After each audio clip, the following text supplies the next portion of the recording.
Booster Rooster's nephew, Robbie, loved to learn about his family's heritage. One day, Booster and Robbie were looking through the family photo album. This handsome guy here is your Uncle Buster Beak. He was Golden Gloves champion of the hen house. This guy here, this is your cousin, Roddy Rocker. He loved to crow, but he wasn't that good. And this guy here, this is Uncle Rockin' Rob. He almost made it to the big house, but he ended up in a stew pot. And here's Poultry Pete. He was quite a fighter until they outlawed chicken fights. And this young guy here, this is Chicken Strips Bieber. He was good when he was young, but he's lost a lot of his cluck, and he's down on his luck. And Booster asked, "Hey, little Robbie, would you like for me to tell you the story about your great-great-great-great-grandpa, Theodore Rooster? He was a real trailblazer, he was. He had to face many dangerous obstacles as he traveled west from Cluckville, Pennsylvania. He must have been a very brave man, Rooster." "Yes, Uncle Booster," Robbie said. "That would be so cool to hear how my ancestors were pioneers. It's kind of a coincidence. We studied about trailblazers this week at VBS and how they blazed a trail for others to follow. Did great-great-great-great-grandpa Theodore do that?" "He sure did," said Booster. "I pride myself on knowing a lot about our family's history. Come sit with me, and I'll tell you all about it. You see, back in 1742, that's a long time ago, Theodore was born to Willie Mae and Herbert Rooster. Not long after, when Theodore was only a young rooster, his parents were taken and held captive at a local chicken farm. Luckily, Theodore escaped. He decided that he would move out west where people ate beef. He knew it would be a hard journey, but his parents had taught him that God would always be with him wherever he went. So one night he packed all of his belongings, which amounted to a small jar of birdseed and some Kleenex in case he had a runny beak. Oh yeah, and he packed his Bible that his mom had given him.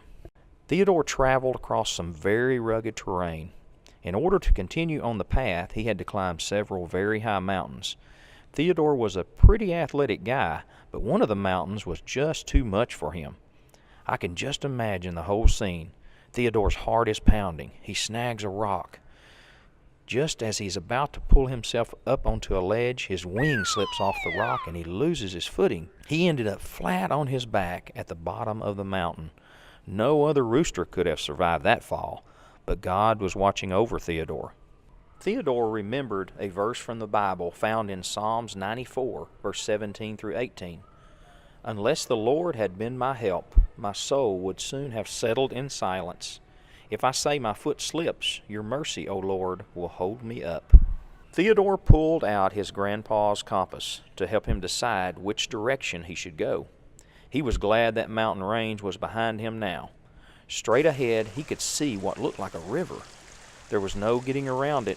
He was going to have to swim across the river in order to stay on the path. He really hated getting his feathers wet, but there was no other way.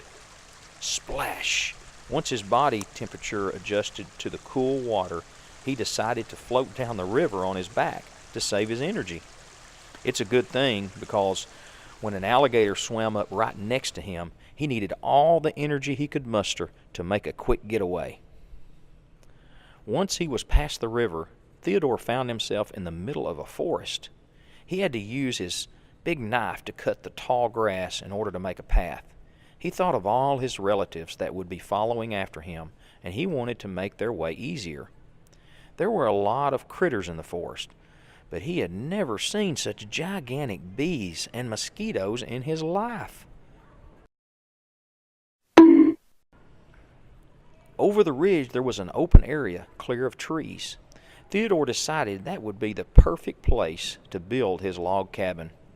He went straight to work, cutting down trees. He didn't have too much experience in this field. No one had told him the ins and outs of how to fell a tree properly. Old Theodore had to learn the hard way. Great-great-great-grandpa Theodore was like a cat. He had 9 lives. He had survived falling off of a mountain, wrestling an alligator, and being squashed under a tree. I don't think that anyone would argue that God was with Theodore through all of his trailblazing. The sun would be setting soon. Theodore knew that he needed to get the campfire going and prepare some dinner. He had just sat down to relax for a bit when he heard a strange noise coming from the brush nearby. Hey, why you here? This is our land. Why you here? This is our land. Oh, we're going to kill you. Hold this. Yeah, we're going to take that pot. We're going to make chicken noodle soup. And chicken dumplings. Chicken Yeah. fajitas.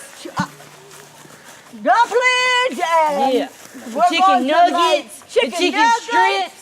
Chicken strips? Oh, yes, I love chicken strips. We're going to put chicken strips in the pot. Yes, we are. And chicken fried steak. Chicken fried steak. Theodore knew that his only hope was to teach the Indians about Jesus. He prayed to himself that they would be willing to listen to him. We listen what you say. But if we don't like it, we're going to put you in the pot. Yeah, we're going to put you in the pot. We listen what you say. If we don't like it, you're going in the pot. Once Theodore had finished teaching, all of the Indians wanted to be baptized and become part of Christ's church instead of eating our great-great-great-grandpa. The gospel sure is powerful. They all climbed into the covered wagon and headed to the river so Theodore could baptize them. Hey, Robbie, I know where we can find a covered wagon. Would you like to ride on one just like great-great-great-grandpa Theodore did? I sure would, Robbie said. Let's go. Okay, everyone will be so envious that we got to ride in a wagon to VBS. All right, everybody, let's see if we can get Booster out here. Okay, would you sing the Booster song for us?